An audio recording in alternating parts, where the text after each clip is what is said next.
Hey Falcon fans, I'm Thomas Mott. Welcome into Atlanta Falcons Today. We have a mailbag video which we're going to film tomorrow, coming out this weekend. So that means you need to go ahead and get your Falcons mailbag question in down below on this video right now. I know the bye week, or really just the longer week for the Falcons overall, it feels like it's been like 2+ weeks, even though it's only been 2 weeks since our Falcons have played. But you have burning Falcon questions. I have burning Falcon answers. Go down below and ask any sort of question you possibly could want regarding our Falcons down below right now in the comment section.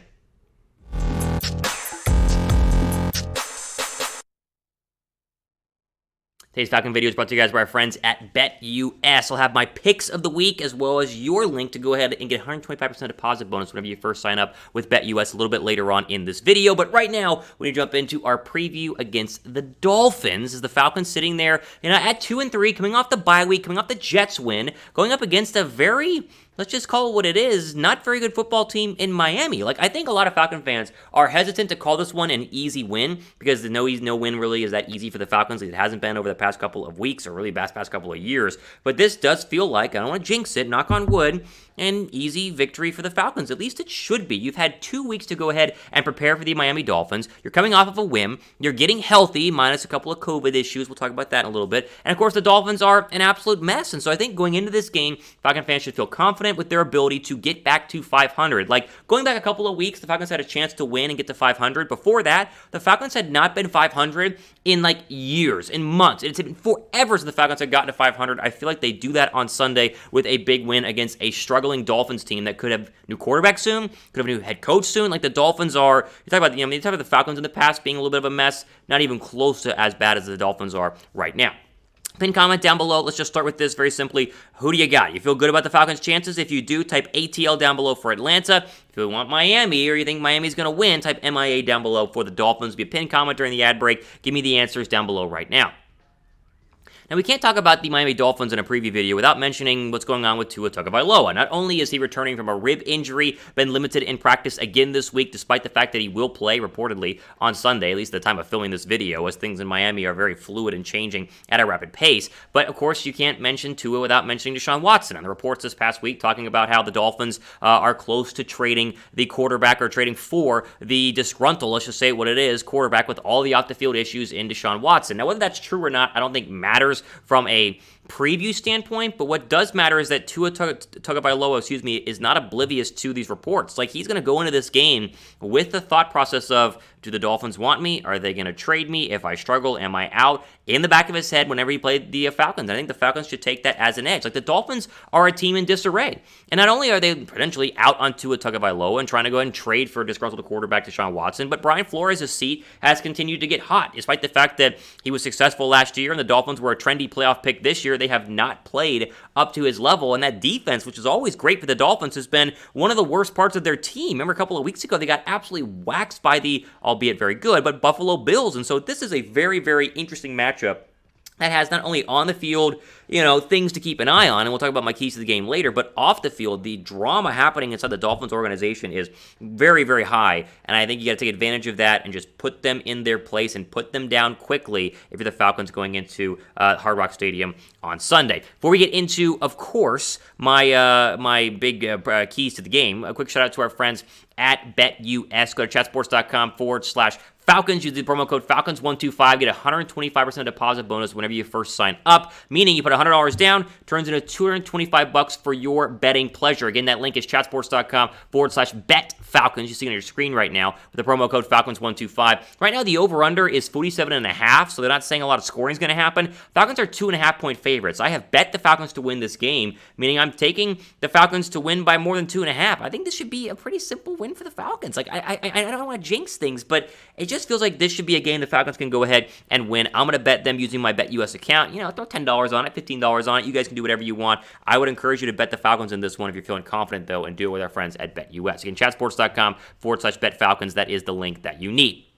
Okay, I want to get into the Dolphins injury report here really, really quickly, and we'll talk about the Falcons here too. But right now, the Dolphins are a little bit banged up, and we'll show it on your screen right now. Xavien Howard, he's their star cornerback. He missed last week's game due to a shoulder/groin injury. He's been limited this week. He should play on Sunday, but he's definitely not going to be 100%. And the same goes for Byron Jones, who's dealing with a groin and Achilles issues. He missed last week's game as well, a limited participant in practice this week. I think there's a chance they're both going to play, but it's not a guarantee. And either way, they're going to be banged up with Calvin Ridley coming back. This should be a exposable secondary that not normally is here on Sunday against the Dolphins. Malcolm Brown is also limited. He had a rib injury. Tua has been limited with his rib injury, and their backup quarterback, if Tua is bad and gets benched or he doesn't play on Sunday, Jacoby Brissett has a hamstring injury, and so we got to keep an eye on all of those. It's just 5 of 12 total players that have been on the Dolphins injury report so far this year. Now the Falcons have other injuries of their own. Dante Fowler missed practice this past week, but Kaleb McGary this past day, I should say, but Kaleb McGary is the real focus right now,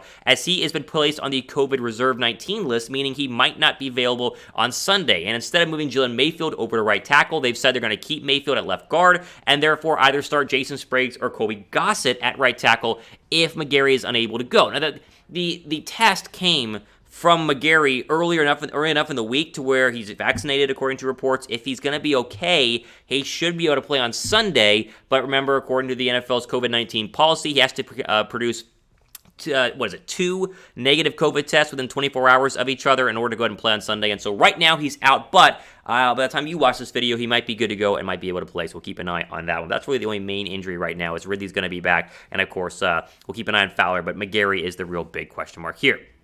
I want to jump into my keys to the game now, as we always go through my top 5 keys to the game for the Falcons on Sunday. Number 1, don't give the Dolphins any hope. And we talked about this literally the entire show today, is that the Dolphins are a team in disarray, and if you can just put them down quickly, they will bend and they will fold, and they will just be like, oh, we're losing again, and then they're done. Whereas if you give them hope and they get out to a lead, they might be like, okay, we can actually do this. So do not give the Dolphins any sort of hope, because if you do, it's important, you might lose a game that you 100% should not. And can you imagine what's going to be like?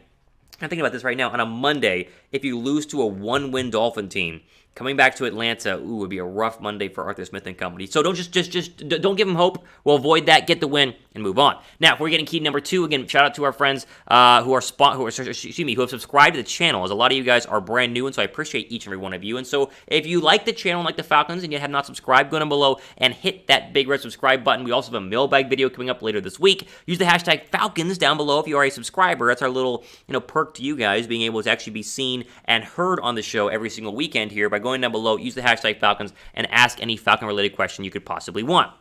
Okay, next question here, or next key, I should say. Let's get Calvin Ridley back to form. Ridley, reportedly back at practice on Monday. Matt Ryan talked about it yesterday, that he looks really good to go. Looks like he hasn't missed a step at all. We still don't know what the private issue was that kept him out of the Jets game, but he should be good to go on Sunday. It means you got to get him ready to go. You got to get him established out there as the number 1. He had really one good game so far this year against the Bucs there in week 2. That loss, he caught his lone touchdown. Let's get the 10, 11, 12 targets out to Calvin Ridley, because the more you target Ridley, the more defenses have to shade and shift over to his side, and the more one-on-one opportunities for Kyle Pitts that you can create, as we saw against the Jets. He can definitely take advantage of that. So let's go ahead and get Ridley back into form.